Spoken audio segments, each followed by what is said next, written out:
am the art director and stream coordinator for St. Peter and Paul School in Williamsville. I wrote the program Ignite the Power of Art, and I wrote it about 2.5 years ago. So I want to go through my program with you to make your life a little bit easier as we progress through it.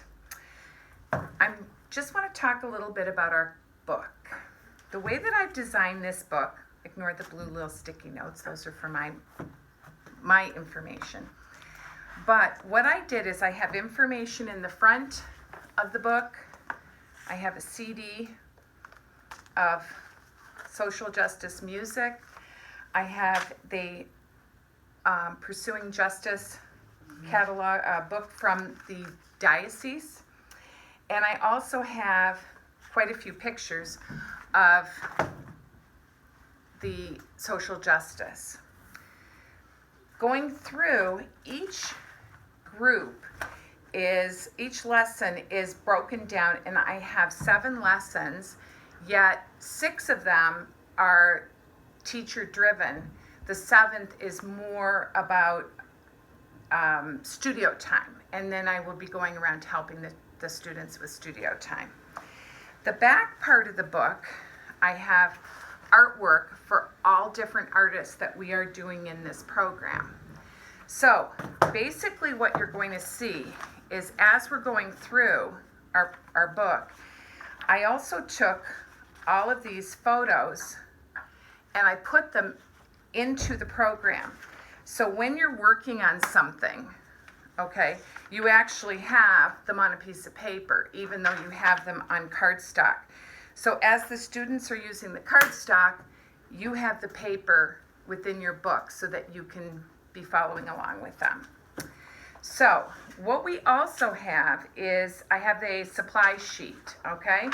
And that's in the book as well. And I've divided it up between supplies for the tubs that you really should have on hand, and then necessary supplies for the teachers that they can either look around, find a friend, put out a sign. I did a lot of making a letter to the parents and specifically asking for things like magazines, old CDs, packing paper, recycled books, caps, lids, recycled materials.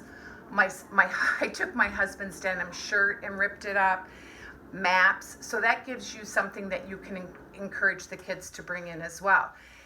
With the necessary bin, I always keep all of my belongings in one bin. I clean it out at the end of the program and I have it all ready to go for the next time I'm teaching it. My program was originated in the class, and the advantage to starting the program in the class is that I was able to work out any kinks to make your life easier. So we then started to do it as a stream program, and we do our stream academies after school, but it could still be in school. So basically what we have is it's all very simple supplies, okay? It's glue gun, glue sticks, scissors, white glue, tissue paper, mesh, chicken wire, leather, felt, and it's all bits and pieces so that not every child is going to want the same thing as their neighbor. So we'll get into that as well. So going forward, we also have this book that helps with the social teachings. And one of the things that I did is we also did some write-up in the book about it with a few pictures in it just to kind of guide you through. That might help you. We also have planning documents. Now, I'm a real big proponent of if you plan, the student's life is going to be a lot easier. If you get your sheets together ahead of time, they're going to feel comfortable because they know that you know what's going on. There's nothing worse than coming in and them wondering, what am I doing? And the teacher's trying to get herself organized. So I kind of did this so that there's a lot of organization to it. When we were working on the planning documents, I gave copies of them so that you can always photocopy them. or you can use the download and download them, and so that you can also write on them. So that kind of helped keep me in line, kept me organized. We're looking at the overview of our curriculum, okay? The overview really boils down to social justice, our definition of it. Now, interestingly enough, what we did was we created this social justice definition through our ELA program at school, through our religion, as well as our art program. So we made sure that we all use the same definition of social justice. Now, your students might agree, they might disagree, but that's not a problem because they're going to write their own definition of social justice. But this gives them a little bit of insight into what we are looking for or what they're going to be experiencing. So we have, excuse me. So inside the program, all right, we have essential questions, and you're going to see the kind of forms that I use already are broken down by subject area. But our first essential question is, what is social justice? Students don't know that. They might think they know some of it, but do they really? How is social justice linked to the 7 Catholic social teachings? Now, we're very fortunate in our religion program that the upper grades talk about social justice. They discuss it at great length. They use different tools to build their program within the religion. We have, using the book from the diocese from Albany, we ordered these from Albany, using that book kind of helps put a little flavor on what is social justice. So the project description, now this form is the same for every single unit, so that as you're looking through it, you'll be able to say, well, this one is going to be this project description, which I'll read it to you. The students will create a recycled art project based on the art created by Mark Bradford, using information gathered throughout an interdisciplinary unit defining social justice in our society. So basically, I've gone down and put every subject area that we are going to be utilizing: language arts, music, social studies, religion, and art. Now, the advantage of using something like this is, let's say that you decide that you want to incorporate the music teacher with you. Well, how great that you can photocopy the different lessons, get her a copy of this, and she can do some kind of creative music program within her class to help. I played this CD throughout our whole time here, all of our lessons. I wanted them to really understand the music. I also, within the curriculum, gave you the words. So let's say in ELA, and they're working on poetry, you might be able to photocopy the words. There's nothing worse than singing a song and you think that the words say blah, blah, blah, and they really say ding, dong, do. So you really want to try and make sure that the kids know what the words are to the song. So I incorporated the words in here as well. So looking into the future, we're going to be starting sessions 1 through 6, and we will give you a little insight into each one of those. Our first topic is session 1, the art of persuasion. Okay, it's the Catholic social teachings and social justice. Using the program, I'm just going to show you some of the things that you will be utilizing within your class. On the boards are all these pictures made up. Okay, so you have a whole set of them. Art of persuasion. We're going to be discussing what they see when they look at these pictures. Who is persuading them to do what? Where else do they see the art of persuasion? We also will tie in our booklet from the social teachings, and we also will be utilizing the music. So we're kind of tying in all of these things. The other thing that I used in my program, which I know a lot of teachers are finding much more helpful, is that I use thoughtful ed. a lot. So I have thoughtful ed embedded in my program throughout, so that if there's something that might be helpful to the kids, whether it be think, pair, share, or need a need, I have them written down in the curriculum here. I also have a to-do list to give you the opportunity to kind of go through. Now in the Art of Persuasion, we're passing out sticky notes, we're putting boards up on, and they're going to be putting some answers up there as to where they think that these wonderful pictures might fall. Then we're going to move on to talking about, what do they mean to you? Do they mean anything to you? So we're going to really try to get them to think outside the box. Now, the other thing is, these are going to be essential questions to discuss. Essential. What is your group's definition of social justice? So not only do you have to figure out your own definition, but as a small group, it's really great to get feedback from other kiddos.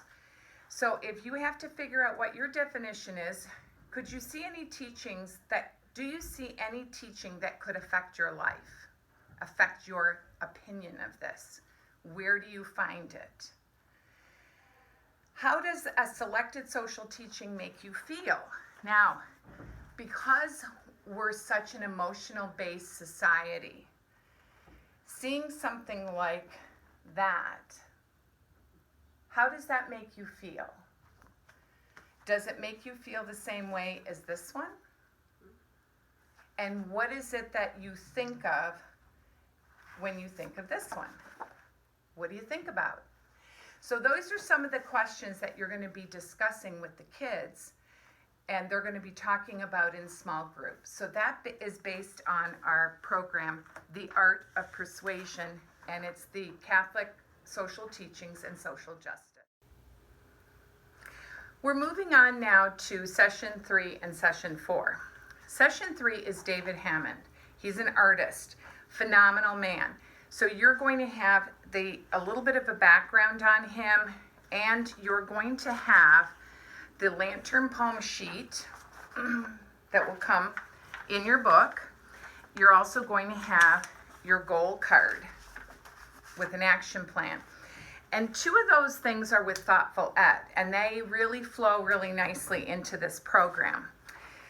I also have in session 4 2 phenomenal American artists. Like all 3 of these artists that we're discussing, actually all 4, are all American artists. And I think it's really important for them to see the difference between their view of social justice, who they are as people, and also the whole idea of how it relates back to their social studies curriculum. I think it's really, really important for them to see that. So right now I'm going to talk a little bit about David Hammond. This is a young man, and it was during the Vietnam War. And one of the things that's so creative about him, besides the fact that he's black, is the fact that he uses his full body for all of his artwork. So he prints his whole body onto the piece. Okay? And that's really kind of a creative art form, which, again, tying back into the printing. So the one that I chose for the kiddos to do was this one. Okay? So they're going to learn how to do a lantern poem, which the paperwork is all in your program. The other thing that's really great, like I talked about, is all of these pictures are in your lesson plan. So they're in a dual place for you. All right? So utilizing David Hammond, we're discussing, imagery, printmaking, style, symbol, all those things. So there's also standard-based vocabulary is put in here. And we're also now going back to review the definition of your social justice.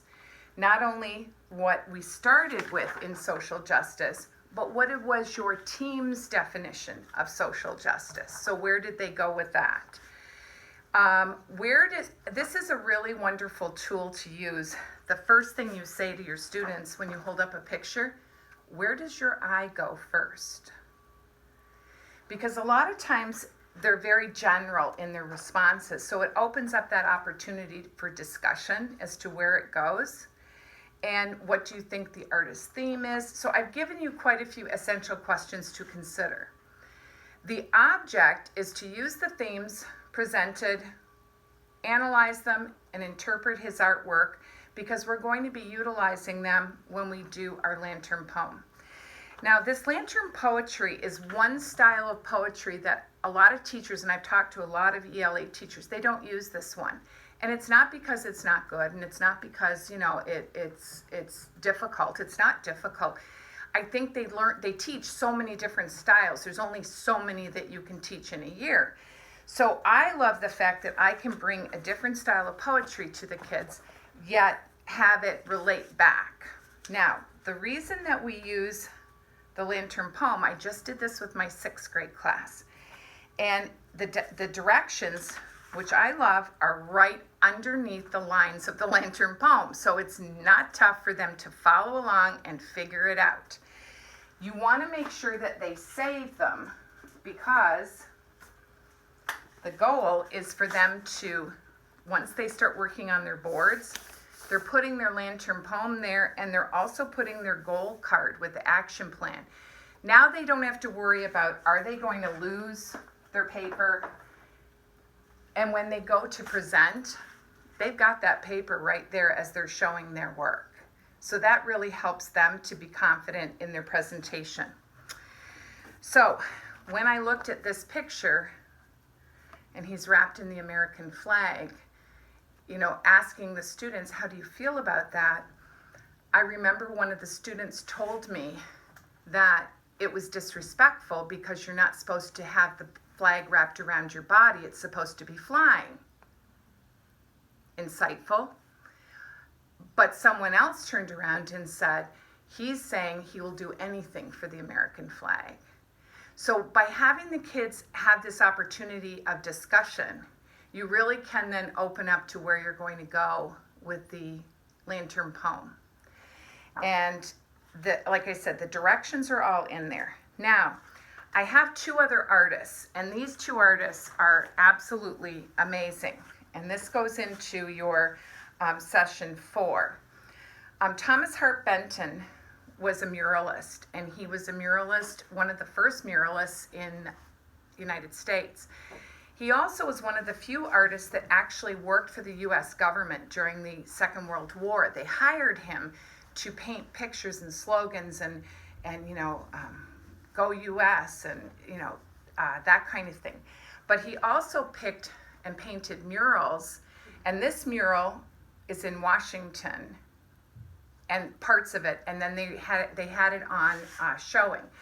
And these murals go floor to ceiling. And I think what's really great about him is that there's things that can be related, and I really like his style. So there's a whole lesson on that.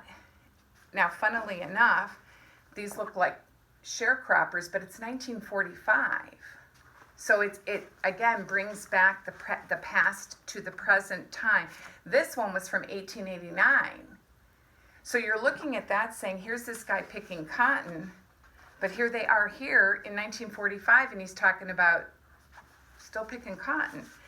And funnily enough, my father, to get through university, picked tobacco up in London, Ontario. And he said it was the worst job he ever had, from his back to his knees. So you can kind of throw in a relationship to the kiddos that they can sort of understand where this is going. I use this during the school year because we, with the social studies teacher, with Fran Hill, we work on the murals, and the kids create murals and they create live art with it.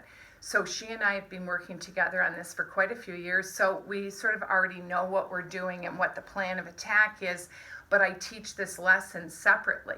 But if you want to teach it after school in your academy, info is there. Now this is a really phenomenal artist. Her name is Kara Walker, and she's from California, and all of her work, all of it is in black and white. And they're very large murals as well.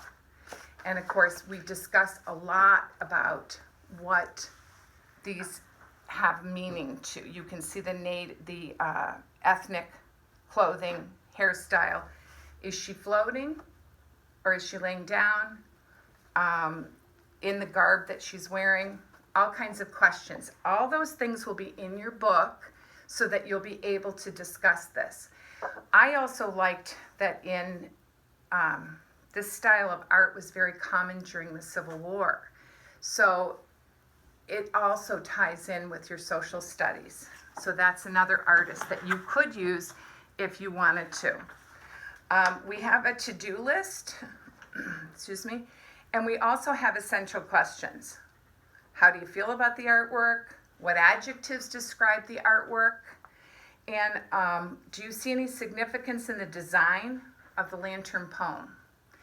So we've tied back into ELA, we've tied back into social studies, and we've tied back into art. So, and if you want to, while they're working on some of this, you can always throw in your trusty music, because I use that a lot. Okay, we're moving on to an incredible artist named Mark Bradford. He is one of my absolute all-time favorite American artists. And what he believes is that there's an opportunity to find art everywhere and to utilize it and create it. And it always has to do with recycled materials. And I think that's really important to see what we can create out of something we were going to throw away. In the Thoughtful Ed section, I have a goal sheet with the action plan on it so that it keeps the kids on task as to what it is that they're going to accomplish and how they're going to accomplish. Not just what it is, but how they're going to do it really helps them to stay in the moment of their piece. I also try really hard not to have them be working with their friends, because before you know it, their artwork is almost identical. I do knee-to-knee with them so that they can talk to their friends about what it is that they're creating, but I really stress it's their ideas. It's got to be their work. So they're going back to social justice definition, they're going back to their lantern poem, and we're going to talk just a tiny bit about my absolute fave, Mark Bradford. I know a lot of you might have already seen his, not that I don't get any money for this, but I promote him because I just love his work. He was at the art gallery with Clifford Still, and Clifford Still actually donated so many pieces of art to our art gallery that when it went on a tour, the program went on a tour, a lot of it came out of our gallery. We had so much of it donated, so it's just incredible. He was actually a worker in his mother's hair salon. He also lived in Los Angeles, and of course I grew up there and I remember the Watts riots, so you kind of get a throwback as to who you are and what you saw. And so he's such an interesting person. You can go on, and this is the same for a lot of my pieces, is on the bottom of the artist there is sites that you can go on to show the kids some work. But this is one artist that you want to go on YouTube. Type in his name. He has so many videos. He's really just an icon in this style of art, and he never uses paint. And his favorite place to shop is Home Depot. And I always thought that was quite funny because he is 6'10". No, he's not a basketball player. He said that's what he was always asked. And he dresses all in white, so he has to tell the people he's not a house painter either, because he looks like, when he's in Home Depot, that's what he kind of looks like. So he really talks to the kids a lot. He came to Buffalo and he spoke to the schools in the inner city about his artwork and about where they're going in their life. And I find him quite an incredible person. So we go through our back of our book, we go through our back artist pictures. So there's some information on all of them that you can discuss with the kids, what they mean. I love this one, okay, and how he's incorporated some words, some letters, and I've got it upside down. There you go. Some words and some letters. And it really kind of gives them, if you look at a lot of this, you could see that it could be buildings, it could be streets. That actually looks like a view from an airport, doesn't it? From the plane. a city. So, you'll be discussing a lot of this about him, but then you're going to get to go into the creative side. And when you're using your lantern poem that you have created, I really stress following those directions. I really stress before you move on to your goal sheet, they really have to understand why they chose the words they chose. Because then on the goal sheet, they're going to create, and I'm going to give you an example, okay? So this is the poem. Are you ready? United we stand, religious toleration, independence, belief, faith, confidence, and petition, freedom for religion, America. So when she did this, she said her goal is to show how religious toleration affects our world today, to complete my project and be proud of it, symbolize my paper well so that it is recognizable to my poem. Those were her goals.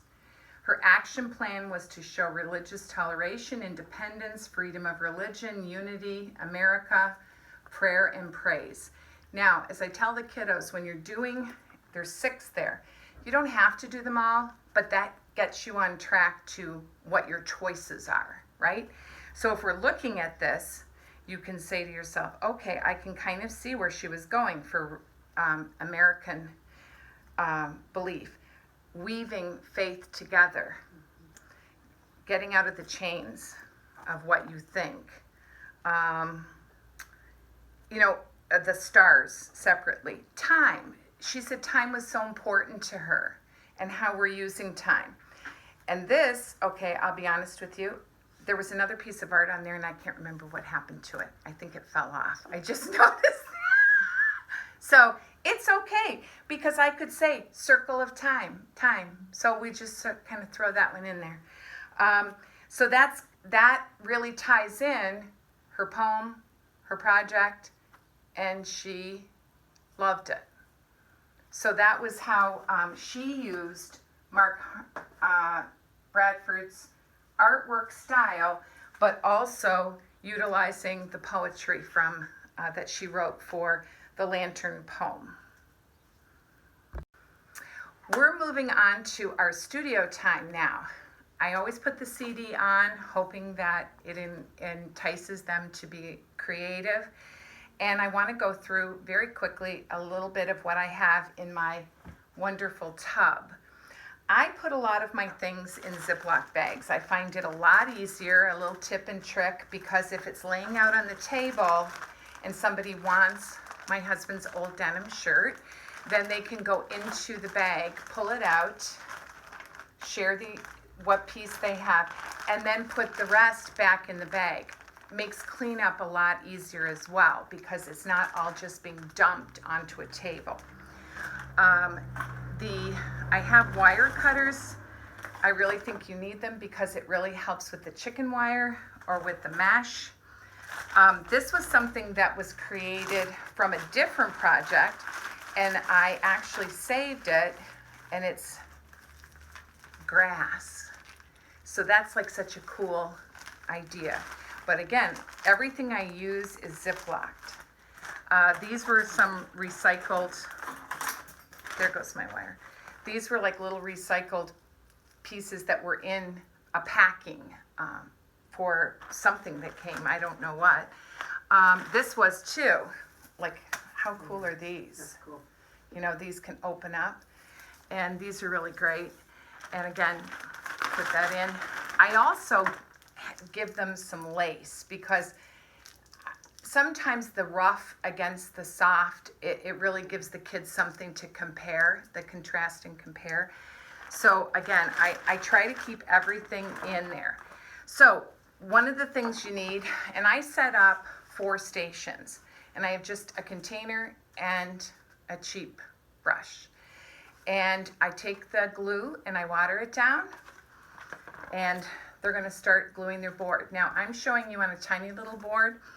I'm going to say really honestly, this size, 18 by 24, and what's really great, where I got them, is I went to a printer And the very first year, he actually gave me old ones that had something printed on one side, so I had it being used, and then the back is nice and white. So you can sometimes get things for free too. If you really want to buy it, then you can ask them what the fees are. They're like $2 maybe a piece. So basically you're going to prep your board, and the board prepping comes down to from newspaper, it comes down to maybe something magazine.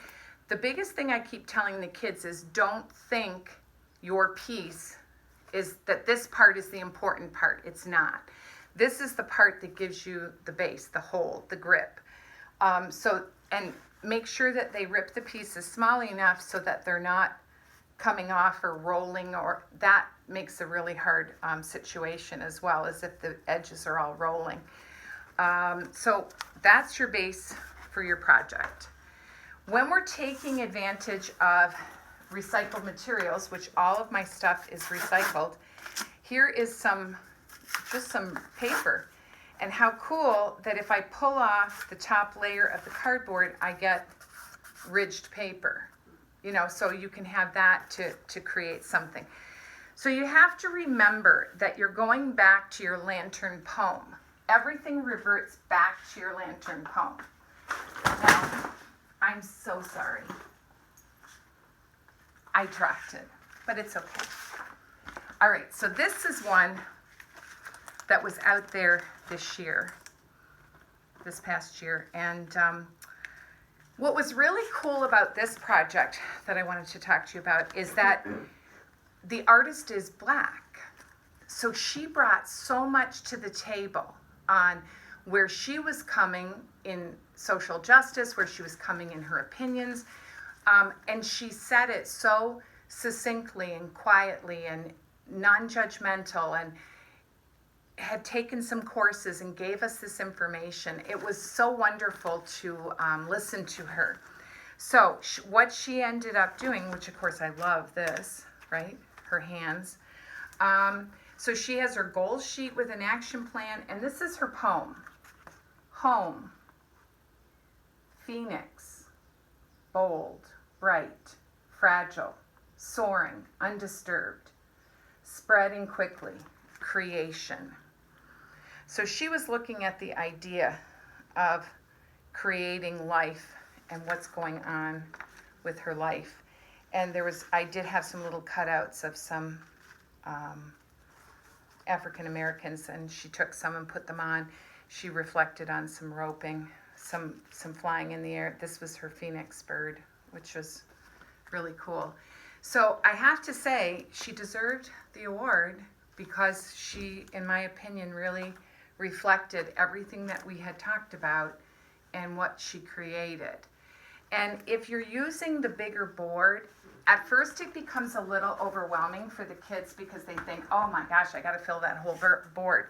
But before you know it, they have too much, like it was spreading onto the table and it's everywhere. And so you have to kind of tighten them up a little bit as to what they want to get across to you.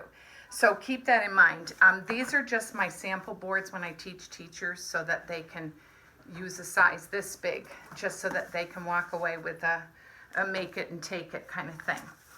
So then I end up going through magazines, and National Geographic is phenomenal because, their pictures are just so worldly, and it really affords them the opportunity. Oh, not that one, that's a car with a dinosaur. But it affords them the opportunity to use some of these as their backdrop as well. I also tell them too that they can also use them within the artwork. I have letter stencils that I get them to use where they draw out the stencil and cut them out. This one here was this year as well, and hers was phenomenal.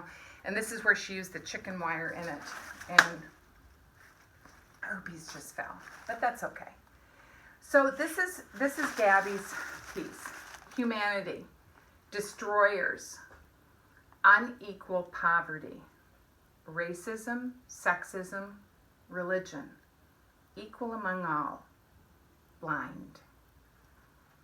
And her goal is to complete the poem and make it about slavery and equality for blacks and whites, make a three-dimensional piece. Her other goal is to stay focused. And she's such a focused student. Use goal sheets and use other artists in my piece to inspire me. So utilizing her piece, this was flames. This was a three-dimensional piece that she actually made that was about the earth and the whole earth together and being locked in under the wall of treatment. And awesome. Now she used some, what are those called? CDs. And we broke them up. She cut them up, broke them up, and put them on to show the shards of glass in being inflicted on people, which I thought was really quite spectacular. And then she used the magazine pieces. This one was of a person dying.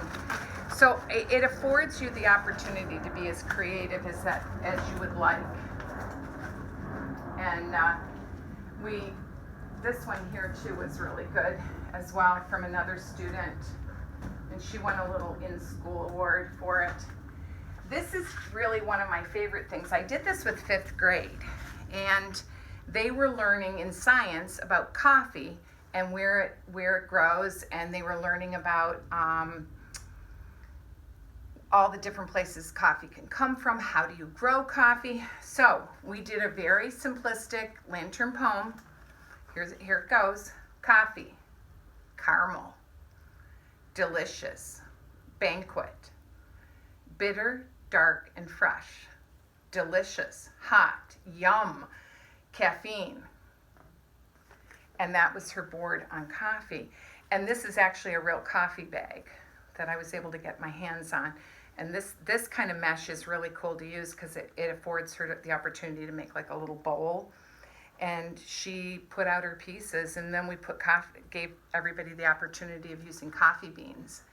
So for 5th grade, kind of fun, basically tied it into their curriculum, yet they still have the idea. I taught them a little bit about Mark and had him front and center with his style, but then we moved on with what their curriculum was. So that was kind of a nice opportunity for them. So basically, studio time can be 6 through 10 periods. I find that when the kids really grasp that lantern poem, I found this when I was teaching teachers. If the teachers didn't go through the steps, they floundered. They tried to build onto their boards, and they didn't know where they were going, but they didn't have the guidance of their paperwork. So I ended up having to make them go back and do their paperwork, and as soon as they did their paperwork on it, they were away to the races. They knew right away what they wanted to present. So it really would behoove you to make one of your own, to do the lantern poem, to do the goal sheet, to do a piece. Usually when I'm teaching this, you make one in class so that you can take it back to the kiddos and have them understand where you're coming from. I also, in the book, you'll find extension activities at the very end.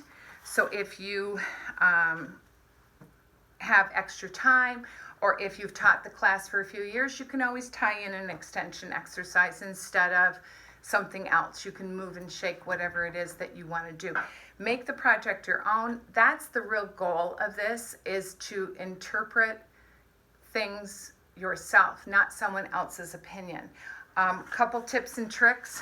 I use glue sticks and glue guns, and I use one of these. This is really important piece so that I can have I have a glue stick table so that I can have 5 glue sticks going at a time so that kids aren't standing around and waiting. So I use this. If you have a tower, perfect, you could use that as well. So that was really important for me too. I also asked the kids to bring in things. I was amazed at what the kids brought in and were willing to share with their co-students. So enjoy it. Try to have fun. I love this program. I teach it almost every year, either after in the academy or within the school system, and the kids love it. And I think they learn more than what you thought they were going to learn, and they can't believe that you can do art with poetry, or you can do art with not always learning about an artist. It could be learning about how people treat each other. So have a good day, and I really hope that you get something out of it. Thank you so much.